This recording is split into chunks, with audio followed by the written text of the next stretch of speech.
على عباده الذين اصطفى أما بعد أعوذ بالله من الشيطان الرجيم بسم الله الرحمن الرحيم أفحسبتم أنما خلقناكم عبثا وأنكم إلينا لا ترجعون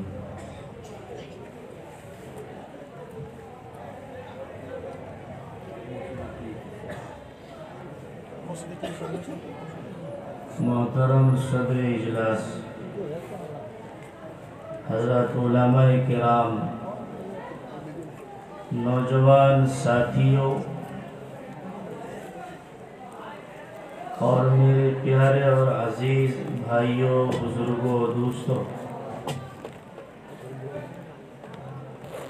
میں دو تین وجہ سے مجبور ہوں اور انسان میں سے بھی مجبور ہوتا ہی ہے، جیسے کہ آپ حضرات کو معلوم ہوگا، پہلے بھی اگر معلوم نہیں ہے تو آج یہ معلوم ہونا چاہیے، میں تو ہوں سلوٹی آدمی، پتہ نہیں جب بیان کی بات آتی ہے ویسے تو بیان کرنا جانتا بھی نہیں ہوں، لوگوں کی محبت میں دین کی نسبت سے اللہ تعالیٰ کبھی کبھی موقع دے دیتے ہیں، اور آپ حضرات کی محبت، خصوصاً میرے محدث صاحب، میرے ساتھی، ان کی محبت، علاقہ والوں کی محبت سے ادھر آنا ہوتا ہے، اور آج بھی آنا ہوا۔ تو بیان کی بات جہاں تک آتا ہے، ویسے ٹوٹی پوٹی اردو بھی اچھی طریقے سے ہم نہیں جانتے ہیں، تو مجھے لگتا ہے کہ اردو یا ہندی میں بات کرنے سے میں اچھے طریقے سے تھوڑی بہت میں سمجھا سکتا ہوں، اور بنگلہ زبان میں بھی ایسے گفتگو کر لیتے ہیں، لیکن بیان کی بات جہاں آتی ہے تو میں نہیں سکتا ہوں، یہ مجبوری ہے۔ اب دعا کرو کہ میری یہ مجبوری دور ہو جائے، اور آسان اردو میں چند مختصر میں دو تین باتیں عرض کرنے کی کوشش کروں گا۔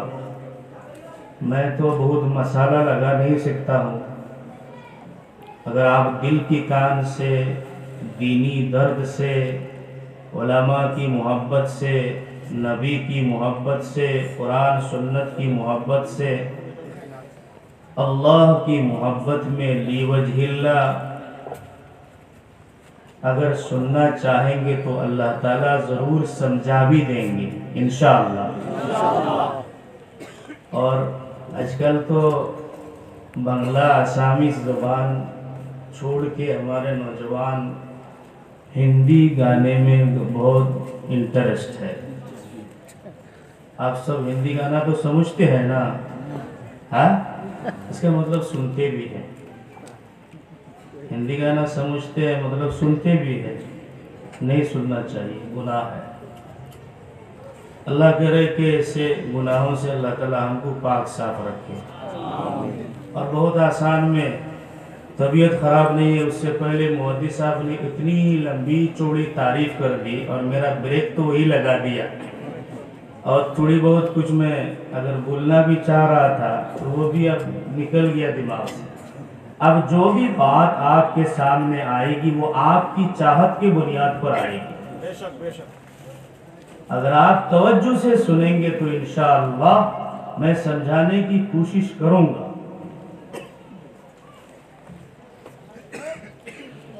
صرف اور صرف دینی محبت اور علماء کی محبت سے یہاں آنا ہوا۔ حالات بہت نازک ہے، ہم اور آپ جس دور سے اس وقت گزر رہے ہیں، نوجوانوں، میرے ساتھیوں، ذرا دل کی کان کھول کے توجہ سے اس بات کو سنو۔ ہمارے آگے پیچھے دائیں بائیں کوئی نہیں ہے سوائے اللہ کے، کوئی نہیں ہے۔ اگر کوئی ہمیں بچا سکتا ہے اور کسی کے پاس اگر کوئی طاقت ہے تو وہ کون ہے؟ اللہ ہے، اللہ ہی ہمیں بچا سکتا ہے۔ آپ حضرات نے بہت سارے علماء حضرات کو سنا ہے، بہت پہلے سے سن رہے ہیں، اس کا مطلب یہ ہوا کہ آج بھی علماء کی محبت آپ کے دلوں میں زندہ ہے۔ آپ اپنے بڑوں کا عزت کرتے ہیں، قدر کرتے ہیں، اور دنیا یہ چاہ رہی ہے کہ آپ کے اور علماء کے بیچ میں ایک دیوار بن جائے تاکہ عوام علماء کو نفرت کرنے لگ جائے اور دین کے جماعتوں سے نفرت کرنے لگ جائے، دینداروں سے نوجوان نفرت کرنے لگ جائے۔ یہ دنیا چاہتی ہے، اس وقت ان کا منشا یہی ہے۔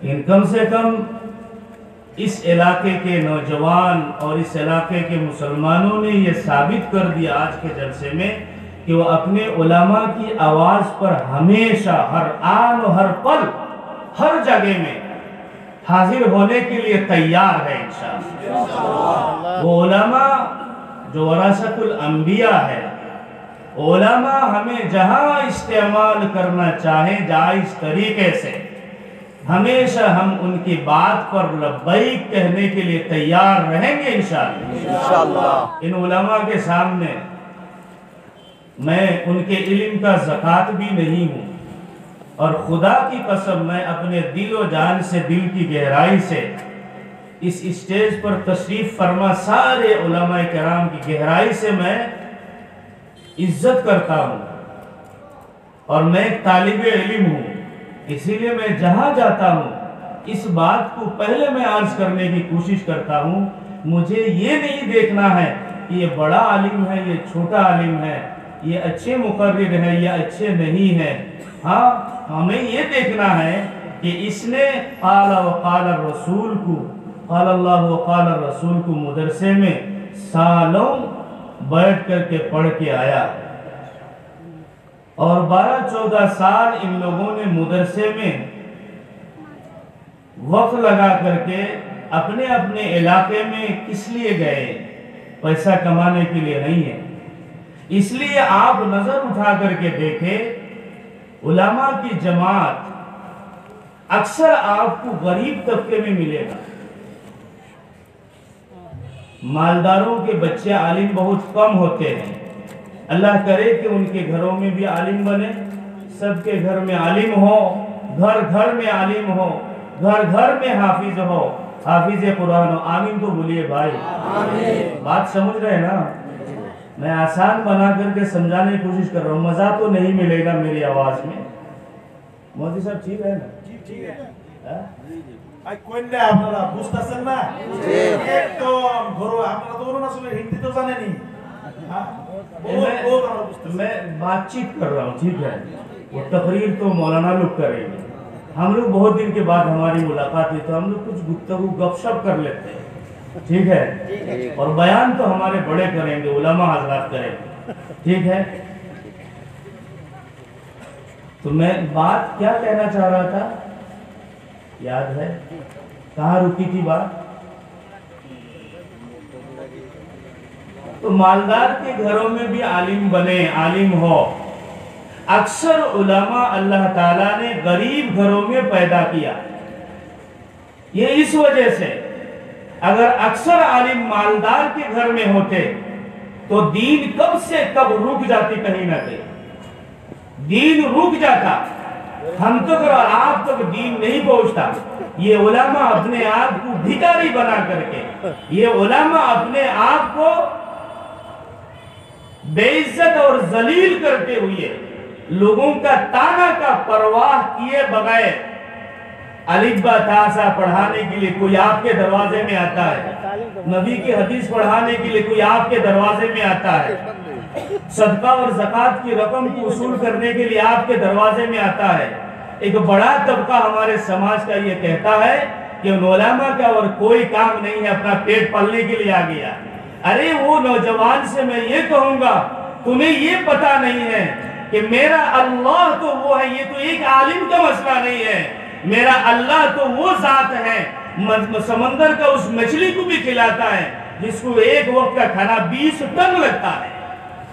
نہ اس کے پاس کوئی نوکری ہے، نہ کوئی چاکری ہے، اور نہ کوئی بزنس ہے، نہ کوئی فیکٹری ہے، انڈسٹری ہے، اس کے باوجود اللہ تعالیٰ اس کو کھلاتا ہے۔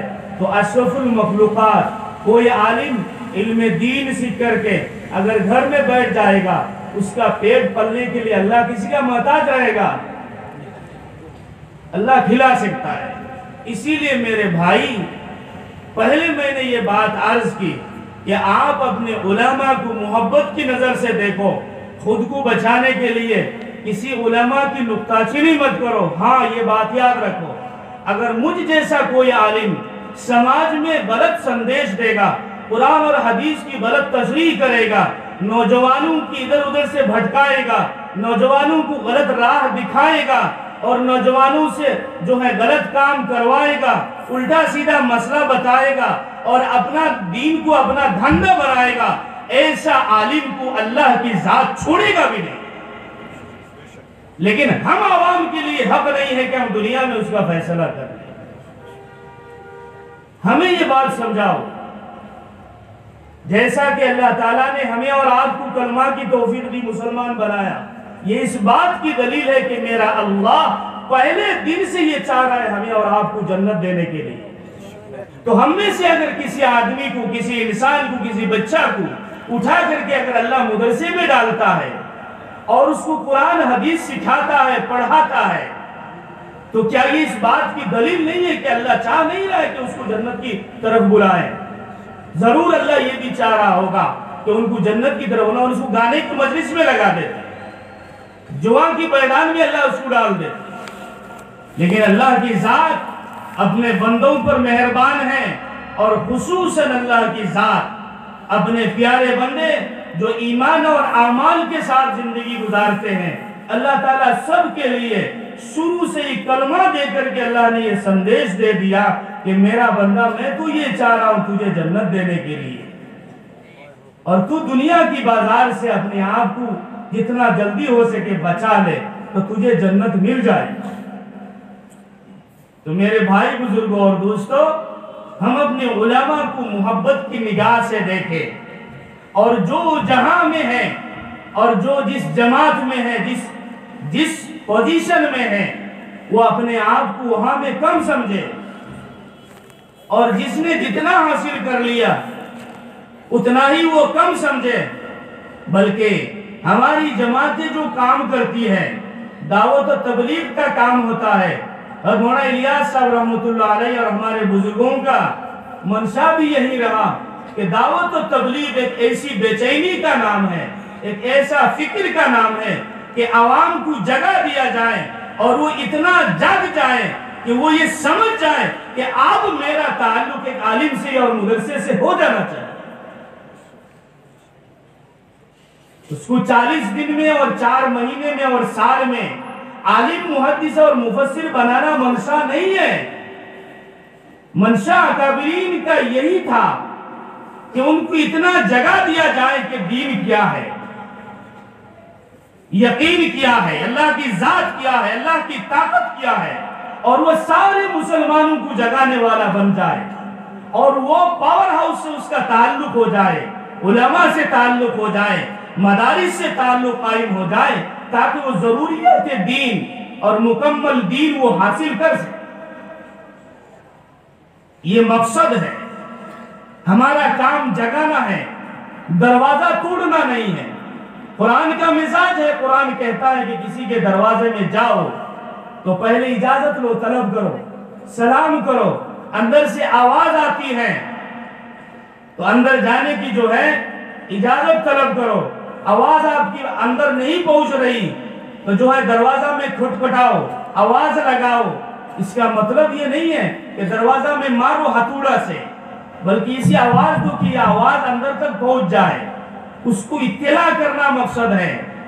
ٹھیک اسی طرح ہم مسلمانوں کے لیے یہ کام ہے کہ دین کے نام پر ہم کسی کو ذلیل نہیں کر سکتے۔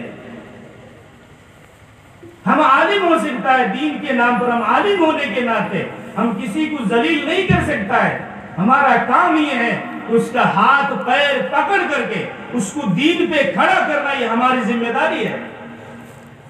اس کو ہم سمجھا سکتے ہیں، اس کا دل ہم دکھا نہیں سکتے دین کے نام پر۔ اگر اس طریقے سے نہیں سمجھ رہا ہے اور بات مجھے سمجھ میں آ گئی کہ دین کیا ہے، نبی کا فکر کیا ہے، تو اب ہمیں حکمت کا پہلو اختیار کرتے ہوئے اگلا آدمی کا مقام کا خیال رکھتے ہوئے اس دین کو اس کے سامنے پیش کرنا ہے اور اس سے دعا حاصل کرنا ہے۔ بات سمجھ میں آ رہی بھائی؟ تو ہمارا تعلق کس سے ہونا چاہیے؟ علماء سے۔ کس سے ہونا چاہیے؟ میں علماء کی بڑائی کرنے نہیں آیا، میری ذمہ داری ہے، آپ میرا بھائی ہے، آپ کو جو ہے راستہ بتانے آیا ہوں کہ آپ کا راستہ یہی ہے، منزل یہی ہے، اور ہمارا تعلق مدارس سے ہونا چاہیے، دینی جماعت سے ہونا چاہیے۔ عوام میں سے ایسا کوئی انسان باقی نہیں رہنا چاہیے جس کا تعلق دعوت و تبلیغ سے نہ ہو۔ ہماری جماعت اور علماء کی آواز بھی یہی ہے، مدارس کی آواز بھی یہی ہے، مرکز نظام الدین کی آواز بھی یہی ہے، قرآن کی آواز بھی یہی ہے، احادیث کی آواز بھی یہی ہے کہ سارا دین دعوت و تبلیغ ہے۔ یعنی دین خود کی زندگی میں، اللہ کے بندوں کی زندگی میں، دنیا کے آخری انسان کی زندگی میں دین آ جائے اور وہ اللہ کو پہچاننے والا اور سمجھنے والا بن جائے، یہ مسلمانوں کی ذمہ داری ہے۔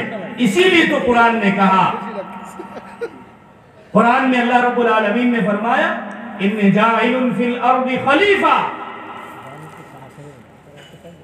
انسانوں کو میں نے دنیا میں اپنا نائب بنایا، خلیفہ بنایا۔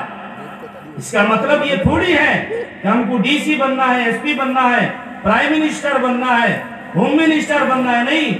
اللہ کا خلیفہ کا مطلب ہے کہ اللہ کے دین کو ہر مقام میں ہمیں قائم کرنا ہے، اللہ کے دین کو شادی میں قائم کرنا ہے، اللہ کے دین کو مدارس میں زندہ کرنا ہے، اللہ کے دین کو مساجد میں زندہ کرنا ہے، اللہ کا دین کو جو ہے دکان میں تجارت میں زندہ کرنا ہے، اللہ کے دین کو اپنے اولاد میں زندہ کرنا ہے، اللہ کے دین کو زندگی کے ہر شعبے میں داخل کرنا ہے، زندہ کرنا ہے۔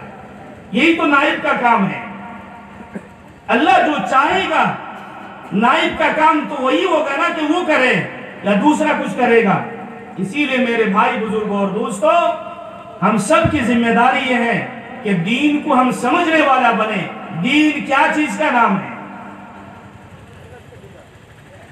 بات سمجھ میں آ رہی بھائی؟ ہوتا مجھے آشتے سے نہ انگلیش باشا کوئی نہیں، انگلیش تو لارو مشکل ہے، ہمیں نیزے ہی زانی نکی با کوئی تا کوئی تا دم فچے دیتا ہوں جی میا لگے تو خود بڑھنا آپ سے سڑاتے بڑھنا درست شریف بڑھنا اللہم صلی اللہ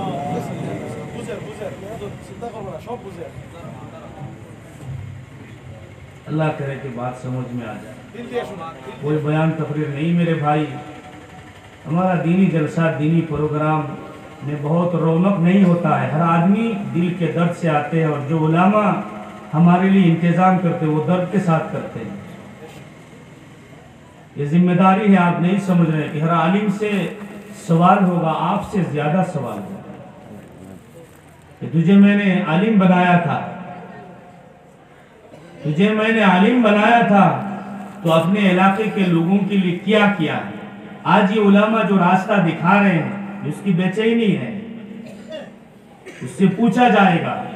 اسی لیے آپ علماء کی حوصلہ افزائی کرو، کہیں روکو نہیں راستہ میں، بولو انشاءاللہ احترام کریں گے، ان کے بتائے ہوئے طریقے پر چلیں گے انشاءاللہ، نبی کا وارث ہے اس سے محبت کریں گے انشاءاللہ۔ ہمارے حبیب نے فرمایا کہ علماء کی زیارت نبی کی زیارت ہے، علماء کا دیدار نبی کا دیدار ہے، اسی لیے ہم علماء کی محبت کریں گے انشاءاللہ۔ میری محبت نہیں کرو، میں طالب علم ہوں، میں نے عالم نہیں بنا ابھی تک، اور آج تک میں نے خود کو عالم نہیں کہا، اور موت تک ہم آپ کو خود کو عالم نہیں کریں گے، ورنہ ہم پھنس جائیں گے۔ سارے علماء یہی ہے۔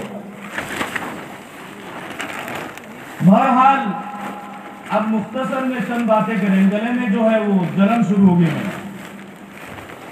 آپ کی محبت میں آنا ہوا۔ اللہ رب نہیں، وہ ہم تو درخواست نہیں کریں گے، یہ لوگ جو ہے دین کی محبت میں آئے ہیں اور بیٹھ بھی جائیں گے انشاءاللہ، بیٹھیں گے نا آپ لوگ؟ آ جاؤ، احترام کے ساتھ ادب کے ساتھ بیٹھ جاؤ۔ کل قیامت کے دن اللہ تعالیٰ جب کسی انسان کو معاف کرنے کے لیے آگے آئیں گے بہانہ تلاش کریں گے. اگر اللہ نے یہ سوال کیا فرشتوں سے پوچھا, دیکھو یہ جگہ کا نام کیا ہے, کرونا باڑی کے اس جلسہ میں بیت المکرم مسجد کے صحن میں کتنے دیندار لوگ جمع ہوئے تھے. انہوں نے اپنے عالم کی بات سنی, علماء کی بات مانے اور مجلس کا احترام کر کے بیٹھے. جی ہاں یا اللہ فرشتے کہیں گے.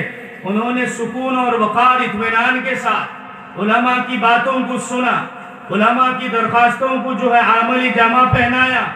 میرا اللہ کہیں گے پیچھے موڑ کے مت دیکھو, اس نے دین کا احترام کیا, اسی لیے اس کو سیدھا جنت میں پہنچاؤ.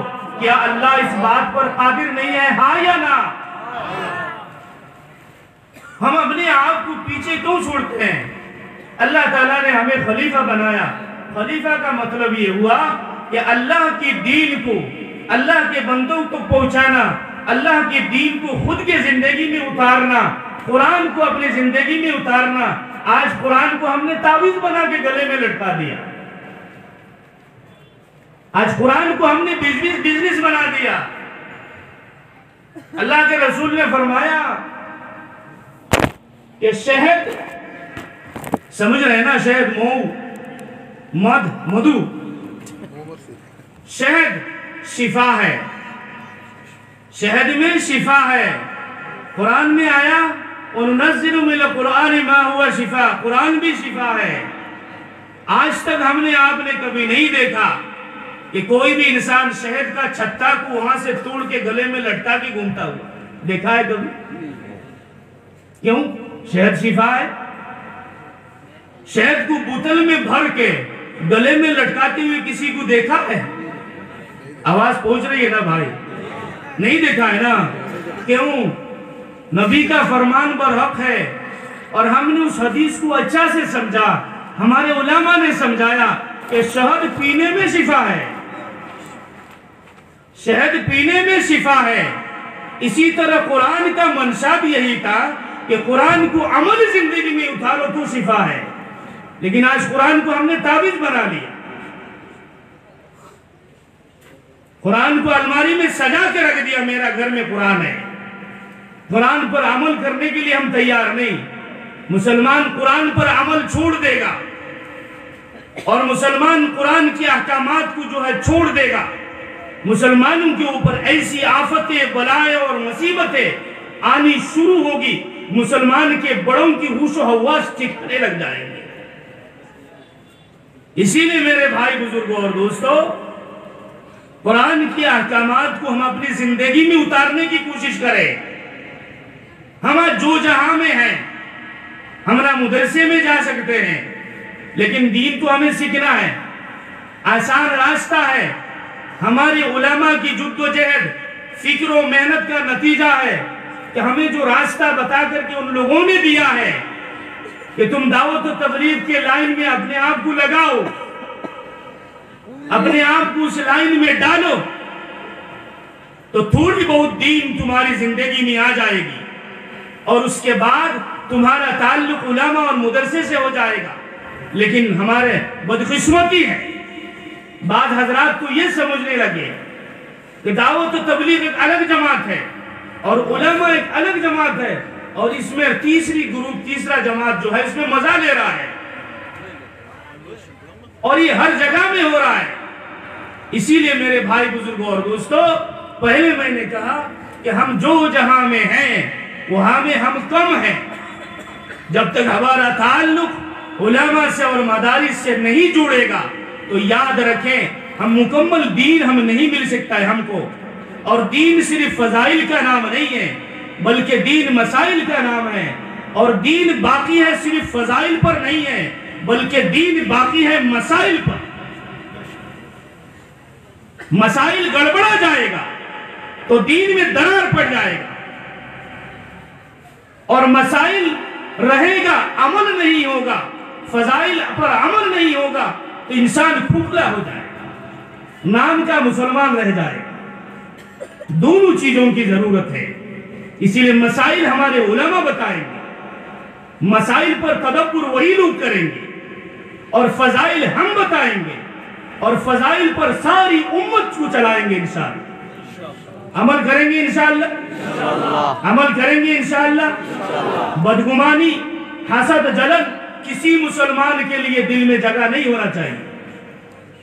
آج جس حالت میں ہم اور آپ ہیں، آج جس مقام پر ہم اور آپ کھڑا ہے، یاد رکھیں پوری دنیا کی طاقت، پوری سارے ظالموں کی طاقت اس بات میں لگی ہوئی ہے کہ مسلمان کی وجود کو اس دنیا سے ختم کر دیا جائے۔ مسلمانوں کی وجود کو نہ اس سے پہلے فرعون اور نمرود نے ختم نہ کر سکا، اور آج کے دور میں بھی اگر کوئی فرعون ہے، کوئی نمرود ہے، کوئی حامان ہے، کوئی قارون ہے، تو انشاءاللہ دین قیامت تک چلتا رہے، کوئی ختم نہیں کر سکے۔ میرے بھائی بزرگوں اور دوستوں، اللہ کے رسول صلی اللہ علیہ وسلم کی محبت، حضور کی محبت ہمارے دلوں میں کتنی ہے۔ اللہ نے ہمیں دین دیا ہے، اور اس دین کی روشنی میں حضور کی محبت کو ہم حاصل کریں گے، صحابہ کی محبت کو ہم حاصل کریں گے، دین کی روشنی میں حضور اور صحابہ کے بیچ کی محبت کو ہم سمجھیں گے۔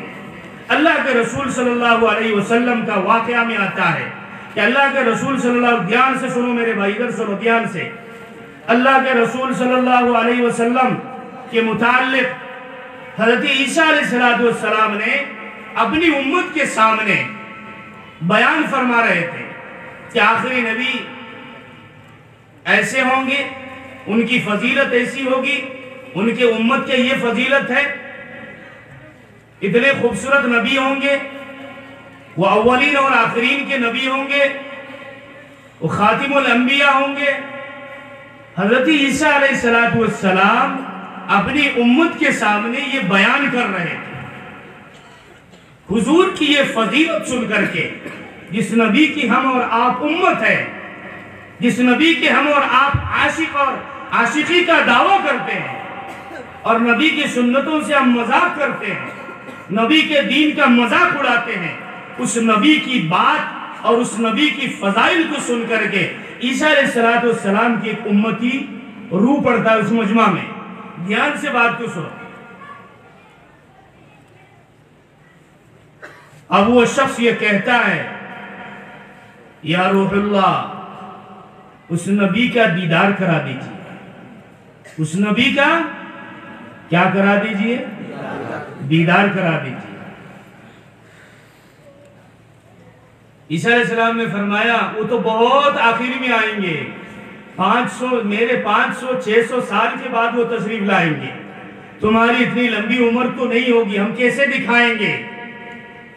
وہ بار بار ضد کرتا رہا، بار بار ضد کرتا رہا، نہیں اس نبی کا دیدار آپ کرا دیجئے، اس نبی کی اتنی فضیلت ہے، اس نبی کی امت کا یہ مقام ہوگا آپ کے بتانے کے حساب سے، اسی لیے اس نبی کا دیدار کرنا چاہیے، آپ جیسے بھی وہ دیدار کرا دیجئے۔ عیسیٰ علیہ السلام سوچ میں پڑ جاتے ہیں اور اپنے احباب سے اور ساتھی سے یہ فرماتے ہیں،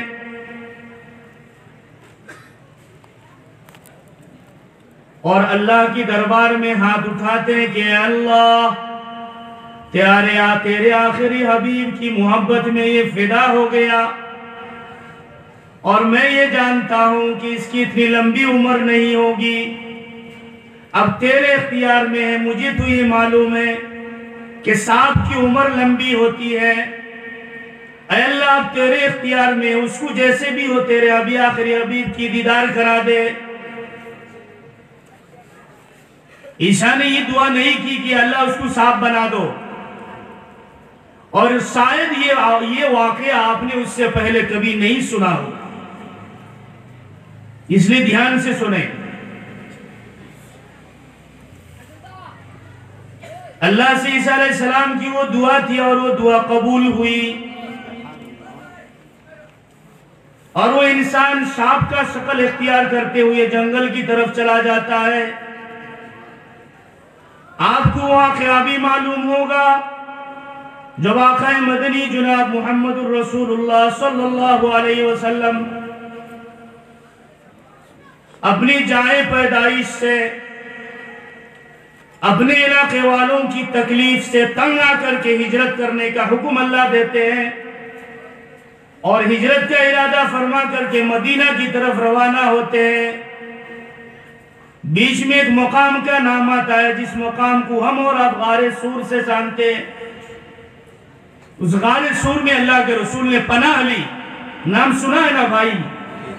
اس غار سور میں اللہ کے رسول نے پناہ لیا اور ساتھ میں غار سور کا یار سیدنا ابوبکر صدیق رضی اللہ تعالیٰ عنہ، یہ وہ انسان ہے ابوبکر صدیق رضی اللہ تعالیٰ عنہ جو اس روئے زمین کے اندر نبی کے مقام کے بعد اگر کوئی انسان کا مقام تھا تو وہ ابوبکر صدیق کا مقام تھا۔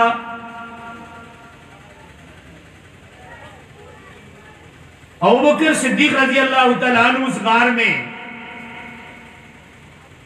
اوپر میں دشمن ڈھونڈتے ڈھونڈتے غار کے قریب پہنچ جاتا ہے۔ اب غار کی طرف دیکھ لے گا نبی کو مل جائے گا۔ مختصر بتا رہا ہوں۔ اس کے بعد اس غار کے اندر میں ایک سوراخ نظر آتا ہے اور اس سوراخ میں ایک سانپ دکھائی دیتا ہے جس کو ہم نے بیانوں میں بچو کے نام سے سنا۔ اختلافی روایت ہے لیکن وہ سانپ ہے، بچو کا شکل ہو کچھ بھی ہو، سانپ آتا ہے۔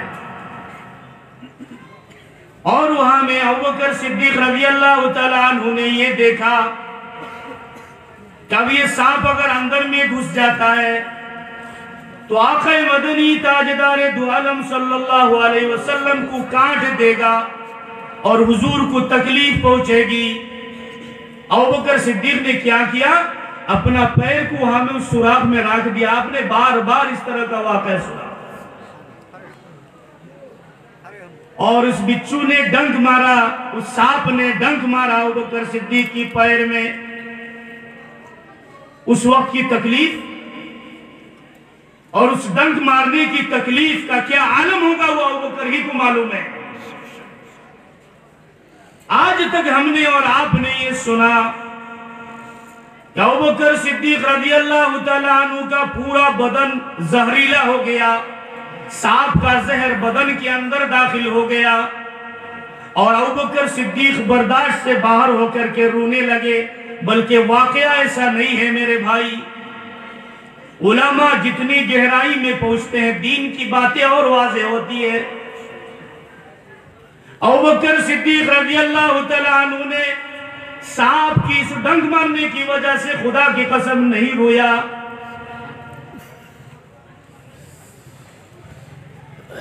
بلکہ ابوبکر صدیق رضی اللہ تعالیٰ عنہ اس لیے رویا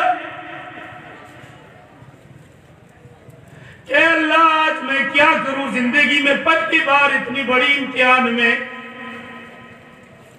اگر میں اوپر کی طرف نظر کرتا ہوں تو دشمنوں کی آواز سننے کو ملتی ہے، اگر میں نبی کو اس سانپ کی ڈر سے باہر کر دوں تو دشمن نمٹا دے گا، اور اس سوراخ سے اگر میں پیر ہٹا لیتا ہوں تو سانپ آ کر کے نبی کو ڈس لے گا۔ اے اللہ میں کیا فیصلہ، اس غم میں نبی کی اس محبت میں ابوبکر نے رویا۔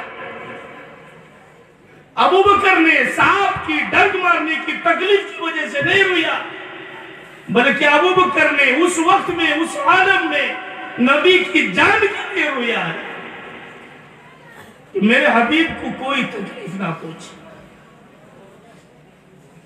اور اسی رونے کی وجہ سے آنکھوں سے آنسو ٹپکتا ہے اور نبی علیہ السلام کا سر مبارک ابوبکر صدیق کے گود میں ہے۔ سیدنا ابوبکر صدیق رضی اللہ تعالیٰ عنہ کی آنکھ مبارک سے آنسو کا ٹپکا گرتا ہے، نبی کے چہرے پر نبی جاگتے ہیں۔ ابوبکر کیا ہوا؟ فرماتے یا رسول اللہ،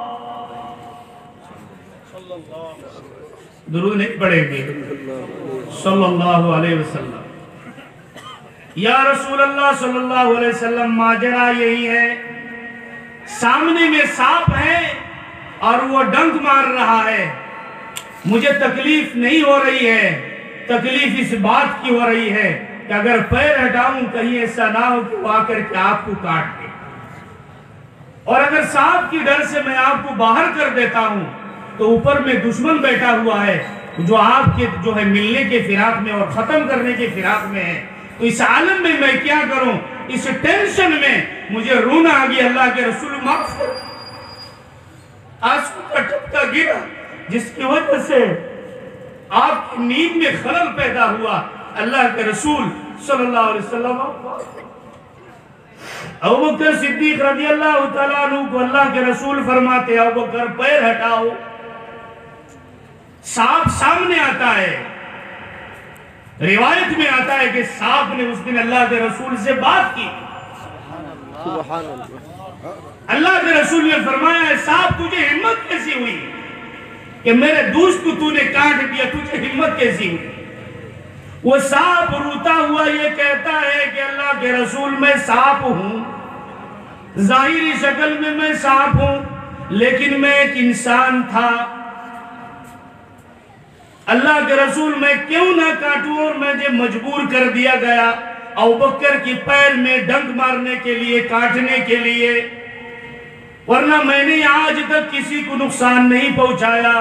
500-600 سال کی در بدر کی ٹھوکریں کھائی، 500-600 سال کی در بدر کی ٹھوکریں میں نے اس لیے کھائی تاکہ میں آپ کا دیدار کر لوں، اور میں نے اس آپ والی زندگی کو میں نے قبول کیا آپ کی دیدار کے لیے۔ اللہ کے رسول مجھے یہ اطلاع ملی، مجھے یہ معلوم ہوا کہ جب آپ مکہ سے نکلے، جس طرح اللہ کے رسول کسی راستے سے گزرتے ہیں اس راستے کے جو ہے وہ سارے مخلوقات کو جو ہے معلوم پڑ جاتی کہ اللہ کے محمد عربی صلی اللہ علیہ وسلم ادھر سے گزرنے والے، تو ظاہر سی بات ہے اس سانپ کو بھی معلوم ہوا ہوگا، اور اس نے اس بات کو معلوم کر کے اس غار میں جا کر کے پہلے سے ڈیرا بیٹھا لیا کہ محمد عربی صلی اللہ علیہ وسلم ادھر سے گزریں گے اور میں اس کا دیدار کر لوں گا۔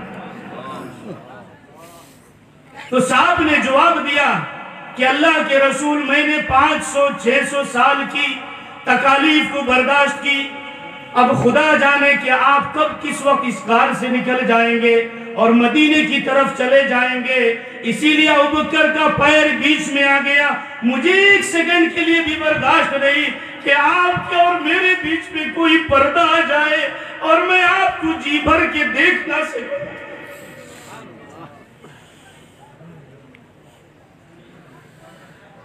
اسی لیے اللہ کے رسول صلی اللہ علیہ وسلم میں نے مجبوراً اس پیر کو ہٹانے کے لیے ڈنک مار دیا۔ اس کے بعد جی بھر سے وہ دیدار کرتا ہے، ابوبکر صدیق کی طرف کبھی دیکھتا ہے، کبھی محمد عربی کی چہرہ انور کی طرف دیکھتا ہے، اور جی بھر کے وہ دیدار کرتا ہے، اور پھر جنگل کی طرف چلا جاتا ہے۔ اس بات کو یہاں کے روکتے ہوئے میرے دوستوں آپ اپنی زندگی کا مطالعہ کریں، اب تک کی زندگی کی وہ ساری چیزیں اپنے سامنے رکھ کر کے دیکھو کہ نبی کی وہ کون سی محبت میں ہم نے اپنے آپ کو قربان کیا۔ ویسے تو ہم نبی کی امتی ہیں، عیسیٰ علیہ السلام کی امتی نبی کا نام سننے کے بعد اپنے آپ کو سانپ بنانے کے لیے تیار ہو جاتا ہے اور اتنی تکالیف وہ برداشت کرتا ہے صرف اس نبی کا دیدار کرنے کے لیے، اور ہم نبی کی محبت کے دعویدار ہونے کے باوجود، نبی کی امتی ہونے کے باوجود، نبی کے دین کا جنازہ ہمارے گھروں سے نکل رہا ہے، ہماری مساجد ویران ہیں، ہمارے مدارس میں ہمارے بچے نہیں ہیں، مدارس میں بچوں کا انتظام نہیں ہے، ہمارے گھروں سے دین کا جنازہ نکل رہا ہے، ہمارے سماج میں بددینی عام ہو رہی ہے، ہمارے سماج میں بددینی عام ہو رہا ہے، ہمیں کوئی فکر نہیں ہے۔ اسی لیے میرے بھائی بزرگوں اور دوستوں، ہمیں یہ سمجھنا پڑے گا، یہ طے کرنا پڑے گا کہ ہمیں بچانے والی ذات کون ہے؟ اللہ ہے۔ ہمیں روزی دینے والی ذات کون ہے؟ اللہ ہے۔ دنیا کی کوئی طاقت ہمیں ایک پیر آگے ایک پیر پیچھے نہیں کر سکتا ہے. اگر کوئی ذات ہے جو ہمیں عہدے تک پہنچانے والی ذات ہے تو وہ اللہ ہے, اور ہمیں ذلیل اور نیچے تک پہنچانے والی ذات اگر کوئی طاقت کے مالک ہے تو وہ کون ہے؟ اللہ ہے. اس بات کو ہمیں سمجھنا ہوگا. اس بات کو سمجھنے کے لیے خود کو دین پر لگانا ہوگا, خود کو دینداروں سے جوڑنا ہوگا, خود کو علماء سے جوڑنا ہوگا, مدارس سے جوڑنا ہوگا, مساجد سے جوڑنا ہوگا, دیندار طبقوں سے جوڑنا ہوگا. صحبت صالح ترا صالح کنت و صحبت طالح ترا طالح کنت. اسی لیے میرے بھائی بزرگوں اور دوستو, ہمیں اس بات کو سمجھنا پڑے گا کہ آج ہم جو جہاں ہے, جس مقام پہ ہیں, ہم نے اپنی تباہی اور بربادی کی وہ ساری چیزیں ہم نے تیار کر لیا. اس کے بعد بھی اللہ کی مہربانی سے ہم زندہ ہیں. اسلام کی محافظ اللہ ہے, اور اسلام جس کی زندگی میں, دین کا محافظ اللہ ہے, اور دین جس کے زندگی میں ہے, ان سب کا محافظ کون ہے؟ اللہ حفاظت کرنے والا ہے. اللہ ہی ہمیں بچائے گا.